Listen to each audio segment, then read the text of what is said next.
Viděl jsi někdy bohatého člověka pít? Co pil? Vodu? Přesně tak. Co se stane s psychikou, když začneš pít vodu? Pojďme předpokládat, že vypiješ 1 sklenici vody každou hodinu. 0 minut. Udělal si rozhodnutí a mozek to registruje. Dělám něco pro sebe, řekne si. Tohle malé gesto nastartuje něco, čemu se říká pocit kontroly. A ten zvedá náladu víc než 10 motivačních citátů. Psychologie tomu říká behaviorální aktivace. Malý krok, který spustí větší změnu. 30 minut. Voda se vstřebává. Pomalu, ale jistě. Začíná lépe proudit krev. Mozek dostává víc kyslíku. Ještě to nevíš, ale tvoje mysl už začíná reagovat. Začíná být vděčná a vracet ti tvoji investici. Soustředění je ostřejší. Kromě toho se ti začíná probouzet paměť a zjednodušuje rozhodování. 1 hodina. Mozek se rehydratuje. Voda je médium, ve kterém v těle cestují signály. Tvoje buňky začínají spolu mluvit rychleji. Mizí neviditelné napětí. Takové to, které neumíš popsat, ale cítíš ho v ramenou, čelisti a hrudi. Najednou si klidnější, bez důvodu. A to je zvláštní, viď? 2 hodiny. Mozek se nadechne, doslova.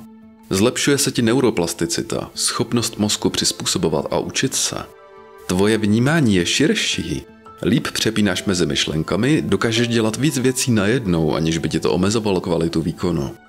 Pocity se zpomalují, ale ne tak, že otupíš. Spíš jako když začneš rozumět tomu, co cítíš. 4 hodiny. Najednou si víc sám sebou. Máš větší trpělivost, nereaguješ impulzivně. A to je proto, že prefrontální kortex, část mozku zodpovědná za sebekontrolu, funguje lépe, když má dostatek vody. Lidi kolem tě vnímají jinak. Neví proč, ale působíš klidně.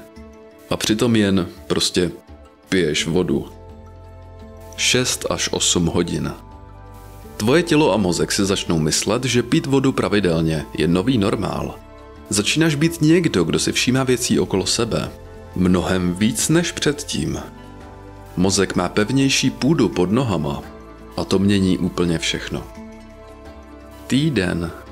Budeš stabilnější, méně reaktivní, nálady se ti vyrovnají. Myšlení zrychlí a když se podíváš zpátky, dojde ti, kolik emocí, výkyvů a krizí bylo vlastně jen kvůli nedostatku vody. Kolik vody dneska vypiješ? Dozvěděl ses něco nového?